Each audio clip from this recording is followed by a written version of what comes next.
Assalamualaikum warahmatullahi wabarakatuh. Halo guys, balik malih kali Mas Gilang.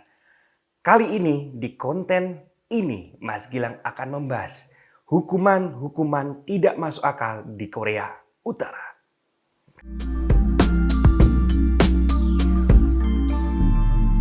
Di Korea Utara, rapat merupakan suatu hal yang penting dan sakral. Apalagi rapat kenegaraan. Ada yang tertidur saat rapat kenegaraan. Bahkan yang tertidur itu bukan rakyat biasa. Menteri Pertahanan Korea Utara, Yoon Jong Choi, itu langsung dihukum dan divonis mati setelah rapat tersebut. Itu benar-benar terjadi dan benar-benar fakta adanya. Langsung dihukum dengan cara ditembak dengan meriam anti pesawat.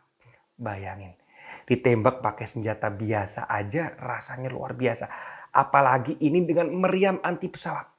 Pier. Waduh, di negara Korea Utara, rapat tidur mati. Rapat tidur bangun beda alam. Di negeri Wakanda, rapat tidur digaji. Sorry Pak, sorry. Di Korea Utara, korupsi merupakan tindakan extraordinary crime. Jadi, pejabat-pejabat yang korupsi di Korea Utara itu langsung dan tidak ada dispensasi, tidak ada peringanan, langsung dihukum, divonis mati. Tidak mengenal itu saudara, keluarga maupun sahabat. Pamannya Kim Jong Un sendiri yang bernama Jang Song Tae itu ketahuan korupsi dan melakukan gaya hidup yang kapitalis. Korupsinya itu hampir 3 juta pound sterling. Kalau dengan Indonesia, 1 pound sterling itu 19.400, setara dengan 58 miliar. Gede juga 58 miliar. Jang Song Tae, paman dari Kim Jong Un ini, dihukum dengan cara diberondong dengan senjata mesin. Bayangin coba. Dan tidak cukup sampai itu.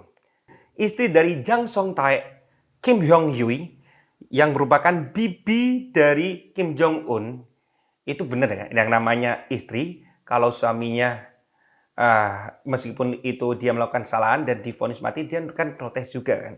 Dan secara itu dia keluarga juga. Protes. Dan akhirnya diracun bro. Diracun oleh Korea Utara dan meninggal juga. Waduh, luar biasa Korea Utara ini. Tidak berhenti sampai di situ. Ternyata kasus dari Jang Song Tae yang merupakan paman dari Kim Jong ini merambat.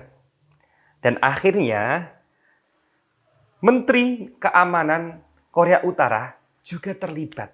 Dan ternyata bersekongkol dalam rencana mengubah pola pemerintahan dari Korea Utara. Mengubah itu pun juga dapat vonis mati. Dan hukuman yang didapatkan oleh Menteri Keamanan Korea Utara ini, Oh Sang-hun, itu dibakar hidup-hidup. Wah, ngeri-ngeri. Aduh. Tapi kalau secara psikologis, ada efek psikologis sih kalau hukuman seperti ini. Otomatis pejabat-pejabat yang lain juga kalau pengen melakukan kesalahan yang sama, juga takut. Tapi ya, nggak manusiawi juga sih. Ada kejadian yang lebih sadis lagi. Waktu itu, keluarga Kim Jong Un lagi berkabung atas kematiannya Kim Jong Il. Bukan presiden kalau di Korea Utara. Penguasa Korea Utara sebelum Kim Jong Un.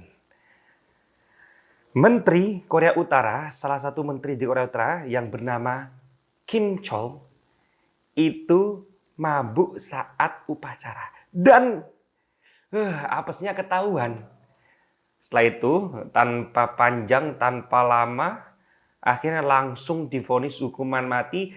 Dan ini lebih sadis lagi, dia menjadi target sasaran dari mortir. Jadi, cara eksekusinya itu nggak kayak biasa. Wah, kalau dibayangin, wah ngeri banget lah. Ini mortir nanti, yang belum tahu mortir nanti samping sini. Mortir itu semacam meriam kecil Dan Kim Chol ini jadi sasaran dari mortir tersebut. Nah, akhirnya langsung badannya itu tidak berbentuk sama sekali. Ya gimana lagi, sama aja dibom. Luar biasa Bang Korea itu. Oke, dari tadi kita membahas hukuman untuk para pejabat-pejabat Korea Utara yang melanggar. Bayangin aja, untuk pejabat aja sejadis itu, apalagi sama rakyat. Kali ini kita akan membahas apa saja hukuman untuk rakyat yang melakukan pelanggaran. Oke, yang pertama, pelanggaran bagi rakyat yang menonton atau fans dari K-pop. Jadi di Korea Utara itu, kalian kalau ketahuan suka aja, apalagi menonton K-pop ataupun drama Korea, itu kalian bisa dihukum minimal itu 15 tahun penjara. Minimal 15 tahun penjara. Bayangin. Gara-gara suka K-pop doang loh. Gara-gara nonton 15 tahun penjara. Wah, tapi gimana ya? Padahal di Indonesia ini vibe orang-orang yang suka K-pop banyak banget. Bahkan ada yang bikin ARMY, yang suka BTS namanya ARMY. Yang saya tahu itu aja. Tapi saya juga salut juga dengan BTS ARMY. Indonesia itu jiwa sosial tinggi. Kemarin juga melakukan donasi-donasi kepada orang-orang yang terdampak PPKM juga sampai ratusan juta juga. Pokoknya bersyukurlah tinggal di Indonesia. Kalau kalian suka K-pop di Korea Utara, minimal kalian dihukum 15 tahun penjara. Di Korea Utara juga berlaku hukum 3 generasi untuk rakyatnya. Jadi, kalau kalian melakukan kesalahan, apalagi membelot negara, ditangkap dan dipenjara, itu kalian bisa anak kalian sampai anaknya anak kalian itu juga menanggung beban penjara. Itu dapat hukuman dari pemerintah Korea Utara. Kalau kalian melakukan kesalahan. Kesalahan yang paling berat biasanya kesalahan membelot negara. Apalagi kemarin-kemarin juga lagi viral tentara yang nerobos ke perbatasan Korea Selatan. Itu jika ditangkap dan jika diadili, itu bisa dapat hukuman 3 generasi. Jadi kamu, anakmu, cucumu itu bisa dipenjara semua. Gila nggak itu? Jadi meskipun anak kalian masih bayi, meskipun belum berdosa, tapi anak kalian itu sudah berkewajiban untuk menebus dosa kalian. Luar biasa. Bukan luar biasa, ini luar binasa. Dari semua hukuman tadi, terdakwa dari rakyat maupun pejabat, semua itu dipertontonkan secara publik. Terdakwa dibawa ke lapangan, dan di lapangan itu semua rakyat sudah standby dan sudah dipersiapkan untuk menonton vonis tersebut. Bahkan hukumnya rakyat wajib untuk menonton dan wajib untuk mendatangi vonis tersebut.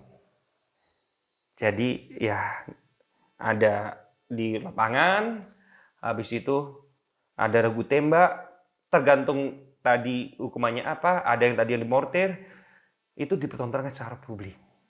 Dan pasti itu ada maksud di balik itu. Maksud itu secara psikologis juga langsung bisa mengenai efek psikis dari orang yang melihat itu agar tidak melakukan hal yang sama. Luar biasa, luar binasa. Luar binasa Korea Utara. Wow. Pokoknya Korea Utara ini bisa dibilang negara keras-keras, otoriter, tapi juga ada sisi-sisi positif. Nanti lain kali kita jawab sisi positif dari Korea Utara. Oke teman-teman, cukup sekian dari pembahasan hukuman-hukuman yang ada di Korea Utara. Bagi teman-teman ada request Mas Gilang pengen bahas apa, langsung aja tulis di kolom komentar. Terima kasih telah mendukung selalu MGO Official. Jangan lupa like, subscribe, dan komen. Wassalamualaikum warahmatullahi wabarakatuh.